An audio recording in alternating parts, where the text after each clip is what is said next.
Hello दोस्तों आज की इस वीडियो में मैं सोशियोलॉजी का एक बहुत ही महत्वपूर्ण टॉपिक डिस्कस करूंगा, that is tool of data collection. और टूल कौन सा होगा? क्वेश्चनियर। मेरे दोस्तों, इससे पहले मैंने सोशियोलॉजी के बहुत सारे लेक्चर्स बनाए हैं और जो लास्ट लेक्चर्स थे वो मेरे थे सोशल रिसर्च के ऊपर। हम सोसाइटी में भी रिसर्च करते हैं जिसको सोशल रिसर्च बोला जाता है। तो सोशल रिसर्च करने के बहुत सारे स्टेप्स होते हैं जो मैंने अपनी पिछली वीडियोस में डिस्कस किए थे। उसमें एक स्टेप था स्टेप ऑफ डाटा कलेक्शन। कौन सा स्टेप था? डाटा कलेक्शन का स्टेप। तो डाटा कैसे कलेक्ट होगा? जो हम सोशल रिसर्च करेंगे जिसके लिए हमें डाटा की जरूरत है, तो डाटा कैसे कलेक्ट होगा? तो डाटा प्राइमरी भी होता था, सेकेंडरी भी होता था। और प्राइमरी डाटा के अलग से टूल्स होते थे कलेक्शन करने के डाटा को, और सेकेंडरी डाटा को कलेक्ट करने के अलग से टूल होते थे। तो अगर मैं प्राइमरी डाटा की बात करूं तो इसको कलेक्ट करने के लिए आप इंटरव्यू ले सकते हो। आप इसको कलेक्ट करने के लिए ऑब्जर्वेशन से डाटा कलेक्ट कर सकते हो। आप डाटा जो है वो इंटरव्यू, ऑब्जर्वेशन या आप शेड्यूल मेथड से डाटा कलेक्ट कर सकते हो। प्राइमरी डाटा की बात कर रहा हूं मैं। आप डाटा जो क्वेश्चनर से कलेक्ट कर सकते हो, आप डाटा जो सर्वे से कलेक्ट कर सकते हो। तो मेरे दोस्तों, ये सभी टूल्स एंड डाटा कलेक्शन के जो प्राइमरी डाटा है, तो इन सभी टूल्स में से एक टूल है क्वेश्चनियर। तो आज की इस वीडियो में हम क्वेश्चनियर के बारे में अच्छे से डिस्कस करेंगे। तो आइए दोस्तों, वीडियो की शुरुआत करते हैं और सबसे पहले मैं इंट्रोडक्शन के साथ वीडियो को शुरू करूंगा।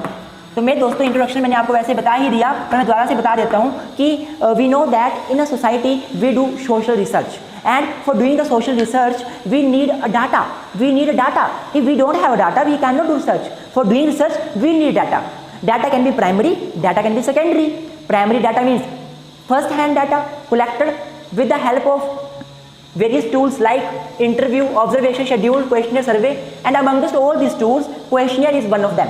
Questionnaire is a tool of collecting the primary data. तो ये सारी बातें आप इसमें लिख सकते हो, इंट्रोडक्शन में लिख सकते हो। तो अगर आपको इसकी इंट्रोडक्शन का पता चल गया है तो बिना टाइम वेस्ट किए हम इसके मीनिंग की शुरुआत करते हैं कि क्वेश्चनर का मीनिंग क्या होता है।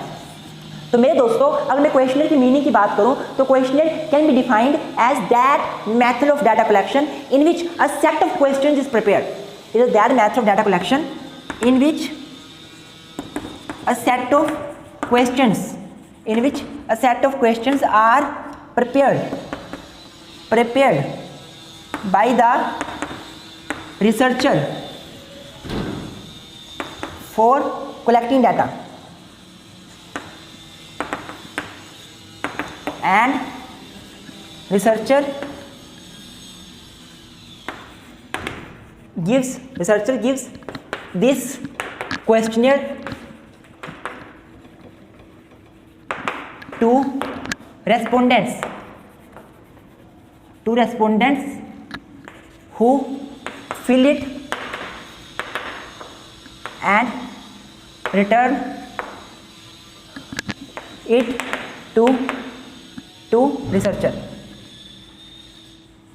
तो मेरे दोस्तों, क्या लिखा मैंने, आप ध्यान से देखो कि question is that method of collection of primary data in which a set of questions are prepared. एक क्वेश्चंस का सेट प्रिपेयर किया जाता है बाय द रिसर्चर के जरिए फॉर कलेक्टिंग डाटा कलेक्ट करने के लिए, and researcher gives this set of question और दिस क्वेश्चनियर टू रेस्पोंडेंट। और जिससे डाटा कलेक्ट करना होता है उसको ये क्वेश्चनियर का सेट दे दिया जाता है, जो कि इस क्वेश्चनियर को फिल कर इस क्वेश्चनियर में लिखे क्वेश्चन का आंसर कर वो रिटर्न कर देता है, उस सेट ऑफ क्वेश्चंस को रिटर्न कर देता है। तो क्या होता है क्वेश्चनर? ये एक ऐसा मेथड होता है डाटा कलेक्शन करने का जिसने एक व्यक्ति जिसने रिसर्च करनी है, डाटा कलेक्ट करना है, प्राइमरी डाटा कलेक्ट करना है, वो अपने पास एक प्रॉपर क्वेश्चंस के सेट तैयार करता है और वो क्वेश्चन के सेट तैयार कर वो जिनसे उसे डाटा लेना है उनको क्वेश्चंस का वो सेट दे देता है, और वो फिर खुद उसमें जो है वो उसके आंसर लिखकर बाद में उसको वापस कर देते हैं और डाटा कलेक्ट हो जाता है। तो मेरे दोस्तों, आई होप आपको इसका मीनिंग समझ आ गया होगा कि questionnaire is that method of data collection in which a set of questions are prepared by the researcher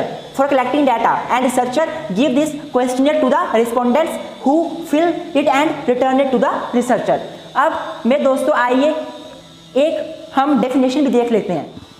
तो अगर मैं डेफिनेशन की बात करूं तो Wallace and Wallace, according to Wallace and Wallace, ये क्या बोलते हैं कि questionnaire is a means of gathering the information by having the respondents fill the answers to printed form। क्या लिखा हुआ है कि क्वेश्चनर एक ऐसा माध्यम है जिसमें हम इन्फॉर्मेशन कैसा इकट्ठा करते हैं। रेस्पोंडेंट मतलब जो पॉपुलेशन है जिससे डाटा कलेक्ट करना है, रेस्पोंडेंट को कुछ फॉर्म देकर जिसको वो फिल करता है, प्रिंटेड फॉर्म में होता है वो साथ में। तो बिल्कुल सिंपल सी डेफिनेशन दिया बलास ने कि क्वेश्चनर का मतलब है लोगों से इन्फॉर्मेशन लेना प्रिंटेड फॉर्म में। क्वेश्चन का मतलब है लोगों से इंफॉर्मेशन लेना, डाटा लेना प्रिंटेड फॉर्म में रेस्पोंडेंट जो है वो फिल करते हैं फॉर्म और रिसर्चर को वापस कर देते हैं। तो आई होप आपको क्वेश्चनर का समझ आ रहा होगा क्वेश्चनर होता क्या है।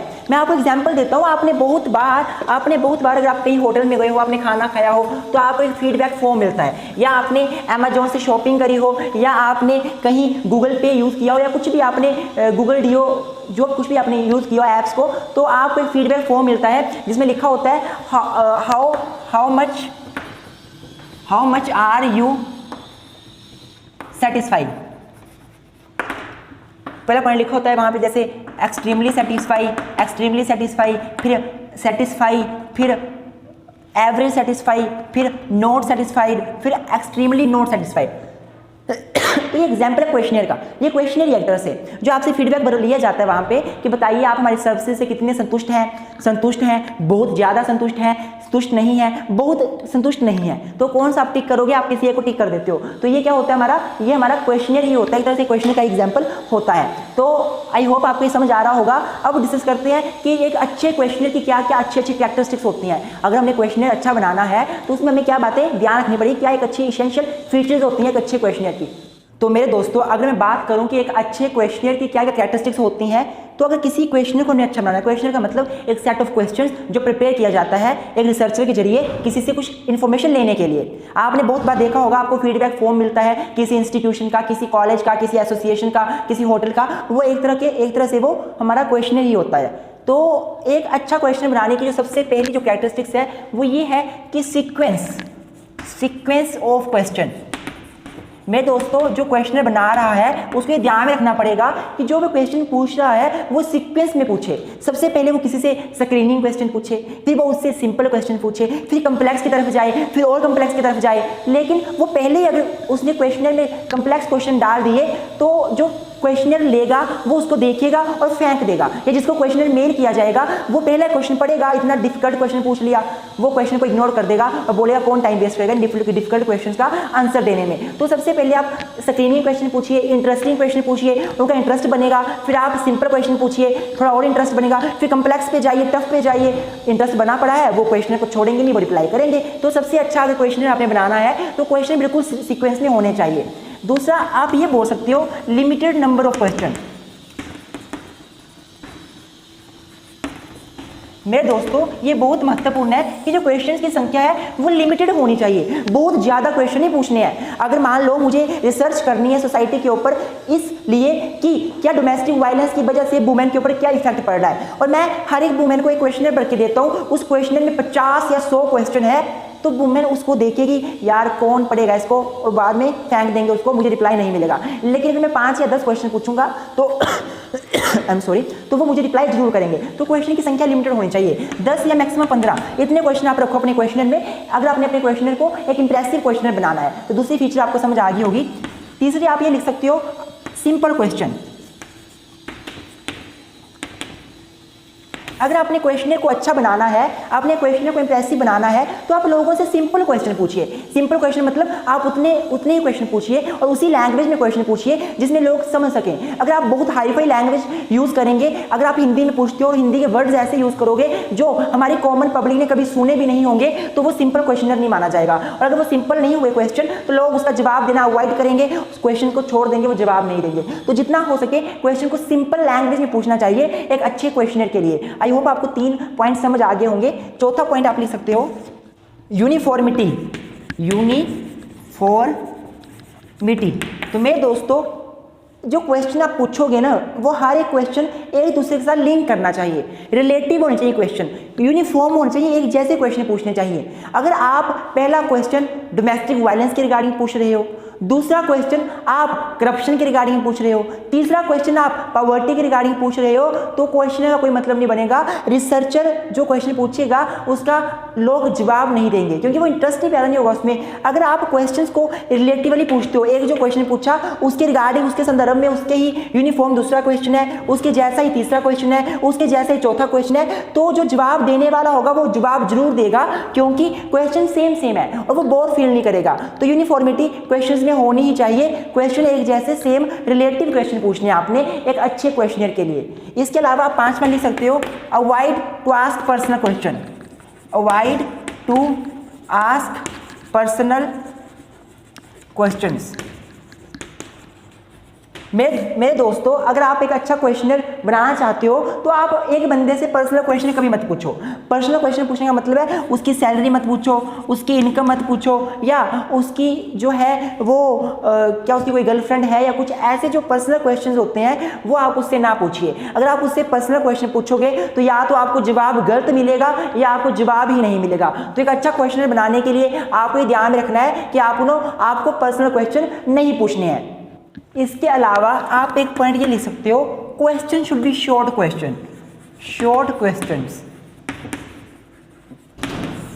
मेरे दोस्तों, जो क्वेश्चन आप पूछते हो वो शॉर्ट होने चाहिए। अगर आप लॉन्ग क्वेश्चन पूछते हो, यहाँ क्वेश्चन शुरू हुआ, यहाँ क्वेश्चन खत्म हो रहा है, तो इतने लॉन्ग, इतनी लेंथ देखकर ही क्वेश्चन की जो रिप्लाई करने वाला होगा वो उसको पढ़ेगा ही नहीं, वो बोर फील करेगा। अगर छोटा सा एक लाइन में क्वेश्चन पूछते हो वो फटाफट क्वेश्चन पढ़ लेगा, आंसर भी दे देगा। लेकिन अगर आप बहुत लंबा क्वेश्चन पूछते हो तो वो रिप्लाई नहीं करेगा, वो सोचेगा पता नहीं क्या लिखा हुआ है, कहाँ मेरे पास इतना टाइम है, क्यों टाइम है जमा नहीं। तो मेरे दोस्तों ये ध्यान रखना कि अगर अच्छे क्वेश्चनर के लिए आपने क्वेश्चन बिल्कुल शॉर्ट पूछने हैं, लंबे नहीं पूछने हैं। सातवां, एक अच्छा क्वेश्चनर बनाने के लिए, एक अच्छे क्वेश्चनर के लिए ये भी आपको ध्यान में रखना है कि आपने जो क्वेश्चन पूछने हैं वो ऑब्जेक्टिव टाइप होने चाहिए।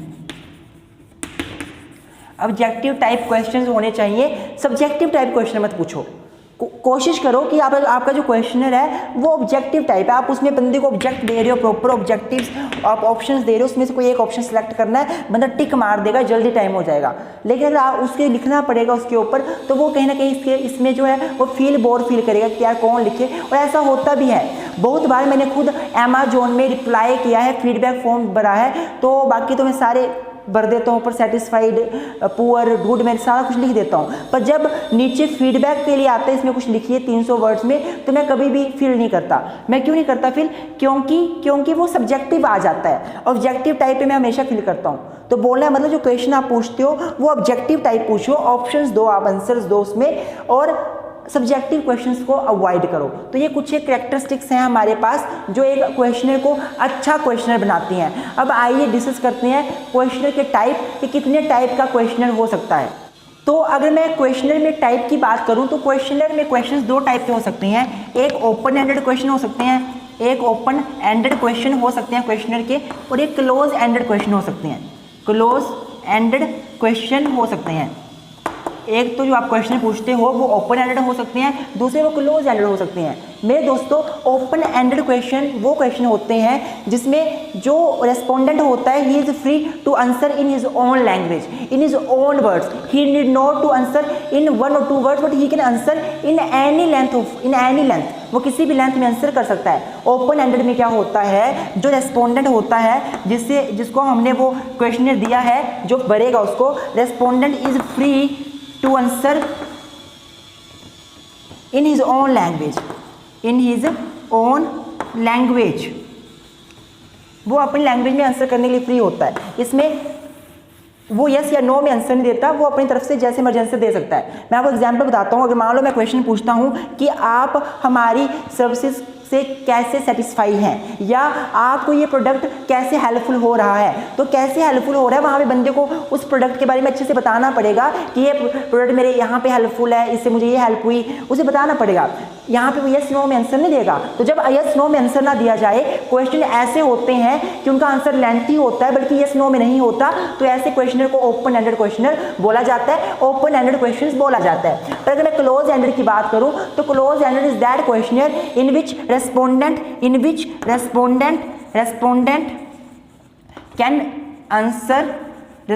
can answer either in yes or no।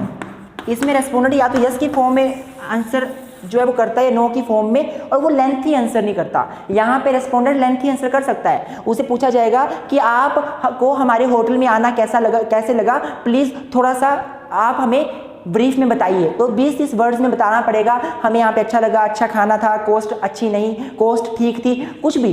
लेकिन यहाँ पे यस या नो में ही जवाब देना पड़ेगा। फॉर एग्जाम्पल, क्या आप हमारी सर्विसेज से सेटिस्फाई हैं? यस नो, बस यही जवाब दिया जाएगा, यस पे टिक करो या नो पे।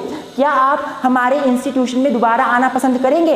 यस और नो, दो ही जवाब दिए जाएंगे। तो जब एक रेस्पोंडेंट जो आंसर देने वाला हो, क्वेश्चन ऐसे बनाए जाते हैं कि उसमें फर्दर कुछ नहीं बताया जा सकता, बस आप यस या नो में जवाब दे सकते हो, तो वो होता है हमारा क्लोज एंडेड क्वेश्चंस। और अगर आप यस और नो के अलावा अपना फीडबैक दे सकते हो, आप अच्छे से लेंथी आंसर दे सकते हो, तो वो होता है हमारा ओपन एंडेड। तो ये होते हैं हमारे टाइप ऑफ क्वेश्चनर। अब आइए डिस्कस करते हैं क्वेश्चनर की एडवांटेजेस और डिसएडवांटेजेस।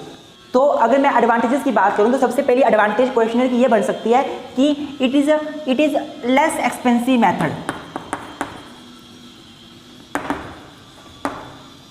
मेरे दोस्तों, डाटा कलेक्शन करने के बहुत से टूल्स हैं, इंटरव्यू, सर्वे, शेड्यूल, इन सभी मेथड्स को हम ध्यान से कंपेयर करें तो क्वेश्चनर सबसे ज़्यादा कम खर्चे वाला मेथड है। क्वेश्चनर में एक बंदा क्वेश्चनर तैयार करेगा, उसकी कॉपीज निकलवाएगा और सभी को बांट देगा और फिर वो सभी हमें रिप्लाई अपने आप आ जाएगा। अगर इंटरव्यू की बात करो, एक बंदे से इंटरव्यू लेना पड़ेगा, इंटरव्यू लेने के लिए बंदे अपॉइंट करने पड़ेंगे, काफ़ी टाइम वेस्ट होगा, काफ़ी पैसा लगाना पड़ेगा। अगर एक व्यक्ति किसी इंस्टीट्यूशन में जाता है, कॉलेज के सभी बच्चों का इंटरव्यू लेता है, उसे वहाँ रहने के लिए 1 हफ्ता देना पड़ेगा, टाइम भी वेस्ट हो रहा है और साथ ही साथ पैसे भी वहाँ लगेंगे वहाँ रहने के। लेकिन क्वेश्चनर में सभी को मेल कर दो, रिप्लाई अपने आप आ जाएगा। तो सबसे पहली जो एडवांटेज है हमारी क्वेश्चनर मेथड की, वो बड़ा ही कम एक्सपेंसिव मेथड है, ज़्यादा खर्चे वाला मेथड ये नहीं है। दूसरा जो आप इसकी एडवांटेज बोल सकते हो क्वेश्चनर की, वो ये बोल सकते हो कि लेस टाइम कंज्यूमिंग। जो हमारा क्वेश्चनर मेथड है वो टाइम कंज्यूम बहुत कम करता है, it is less time consuming method. अगर मैं बात करूँ इंटरव्यू की, अगर 50 बंदे बैठे हैं, एक बंदे से मैं 20 मिनट का इंटरव्यू ले रहा हूँ, 50 बंदे से इंटरव्यू लेने में मुझे बहुत टाइम लग जाएगा, बहुत टाइम मुझे एक्सपेंड करना पड़ेगा, बहुत टाइम मुझे स्पेंड करना पड़ेगा। लेकिन क्वेश्चनर में मेल कर दूंगा सभी को एक बार क्वेश्चनर और वो अपने आप रिप्लाई कर देंगे। लेस टाइम कंज्यूमिंग मेथड है, मुझे ज़्यादा टाइम इसमें वेस्ट नहीं करना पड़ता। तीसरा आप ये इसके एडवांटेज देख सकते हो, वाइड एरिया कवरेज। मेरे दोस्तों, अगर मैं इंटरव्यू की बात करूं तो इंटरव्यू में हम डाटा जो कलेक्ट है वो कुछ एक एरिया के बंदों से कर सकते हैं। अगर मैं किसी पर्टिकुलर एरिया में जाऊंगा, उस एरिया के लोगों से इंटरव्यू ले सकता हूं। उसी तरह अगर मैं सर्वे करूं तो किसी एक एरिया में जाऊंगा, वहीं सर्वे कर सकता हूं। पर क्वेश्चनर में मैं आजकल ऑनलाइन माध्यम से सब जगह के लोगों से कॉन्टैक्ट कर सकता हूं। अगर मेरे पास सभी एरिया के लोगों की ईमेल एड्रेस है, मैं सभी को ईमेल कर सकता हूं क्वेश्चनर को। अगर सभी का व्हाट्सएप नंबर है, मैं सभी को व्हाट्सएप कर सकता हूं क्वेश्चनर को। और इसलिए क्वेश्चनर जो है वो वाइड एरिया कवरेज है, बहुत बड़ा एरिया कुछ स्मॉल स्पैन ऑफ टाइम में कवर करता है और बहुत बड़े एरिया का डाटा हमें छोटे टाइम पर दे देता है। एक और पॉइंट आप लिख सकते हो कि इसमें हमें क्विक रिप्लाई मिलता है। अगर देखो मैं क्वेश्चनर की बात करूं, मैं सभी को क्वेश्चनर व्हाट्सएप पे या ईमेल एड्रेस पे सेंड कर दूंगा या बाई हैंड सभी को दे दूंगा क्वेश्चनर, वो उसका रिप्लाई करेंगे, मुझे वापस कर देंगे, जल्दी रिप्लाई मिल जाएगा मुझे। अगर मुझे इंटरव्यू कंडक्ट कराना है डाटा कलेक्ट करने के लिए, इंटरव्यू के लिए प्रॉपर प्लानिंग बनेगी, इंटरव्यू की टीम बैठेगी, टाइम लग जाएगा। लेकिन जल्दी रिप्लाई हमें चाहिए तो हम क्वेश्चनर मेथड यूज़ करें, जल्दी डाटा कलेक्ट हो जाएगा। इसके अलावा 5वीं आप एडवांटेज ये लिख सकते हो कि ये ईजी मेथड है, ये इजी मेथड है। बाकी मेथड से बहुत इजी मेथड है, चीप मेथड भी है, ये चीप तो हो गया, इजी मेथड है, बहुत आसान है। बस आपने क्वेश्चनर तैयार करना है और वो सभी को दे देना है और सभी रिप्लाई खुद करेंगे। आपको बस एक बार अपना दिमाग लगाना पड़ेगा क्वेश्चनर तैयार करने के लिए, फिर आपको दिमाग लगाने की जरूरत नहीं है, फिर सारा काम करने वाले रेस्पोंडेंट्स हैं, पॉपुलेशन है। तो हम ये बोल सकते हैं कि ये बहुत ही ईजी मेथड है। अगर मैं एक और एडवांटेज की बात करूँ तो आप ये भी ले सकते हो, suitable in case of special data.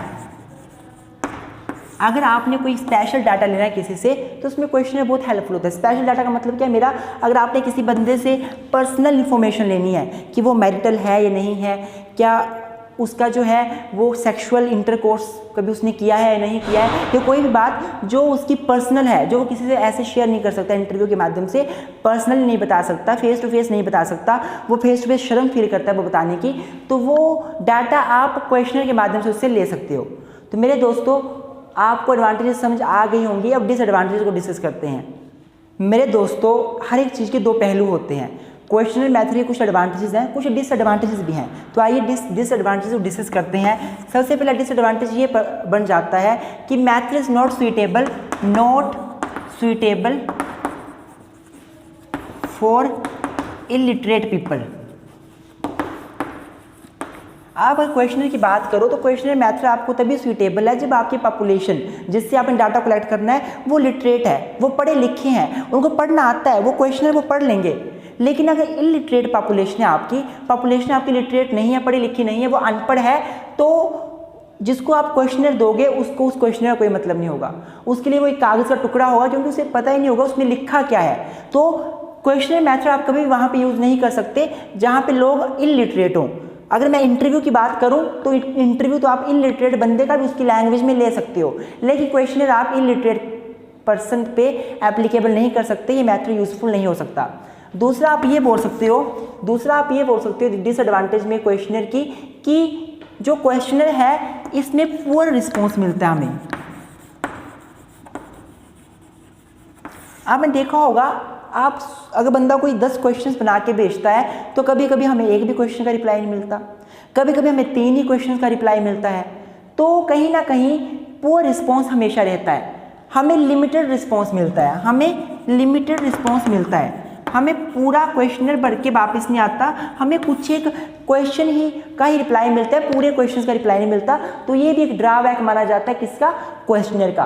तो 2 ड्रॉबैक हो गए हमारे, एक तो इलिटरेट लोगों के लिए सुइटेबल नहीं है, दूसरा पुअर रिस्पॉन्स मिलता है हमें। तीसरा आप लिख सकते हो lack of face to face interaction.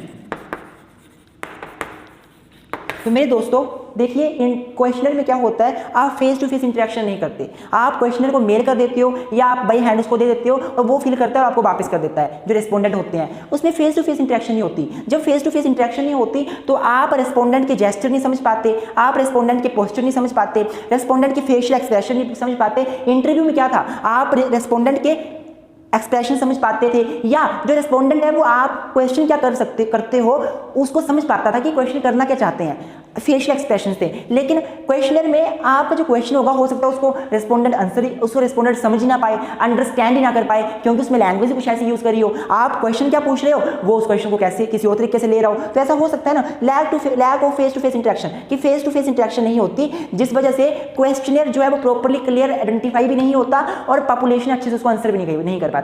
तो ये भी एक इसकी ड्रॉबैक है। फोर्थ आप लिख सकते हो problem of bad hand writing.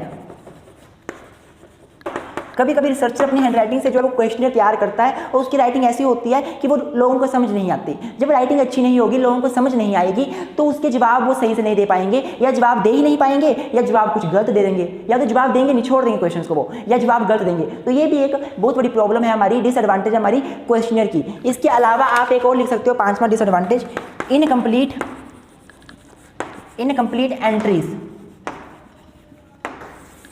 कि एक डिसएडवांटेज होती है क्वेश्चनर की कि जो एंट्रीज होती है जिसमें क्वेश्चन पूछे होते हैं 10 से 15, उसमें जो एंट्रीज होती हैं कि यहाँ पे टिक करो, यहाँ पे टिक ना करो, तो बहुत एंट्रीज वो भरते नहीं हैं, वो टिक ही नहीं करते हैं। तो इसमें इसकी डिसएडवांटेज है कि आप जो है वो पूरा जो है वो इन्फॉर्मेशन नहीं ले पाते, रेस्पोंडेंट बहुत बार हमें रिप्लाई ही नहीं करते हैं अच्छे से, और एंट्रीज बहुत सारी इनकम्प्लीट रह जाती है, ये भी एक डिसएडवांटेज है। तो मेरे दोस्तों आज की इस वीडियो में बस इतना ही। इस वीडियो में हमने क्वेश्चनर के बारे में अच्छे से समझा, ये होता क्या है, इसका इंट्रोडक्शन, मीनिंग, डेफिनेशन, और साथ ही साथ इसके टाइप्स, इसके गुड कैरेक्टरिस्टिक्स, और साथ में इसके एडवांटेजेस, डिसएडवांटेजेस। अगर आपको कोई भी डाउट हो आप मुझे कमेंट बॉक्स में कमेंट कर सकते हो, मैं आपका डाउट दूर करने की पूरी कोशिश करूंगा। अगर वीडियो पसंद आई तो लाइक जरूर कर दें, मेरे चैनल को सब्सक्राइब करना बिल्कुल ना भूलें। Thank you friends.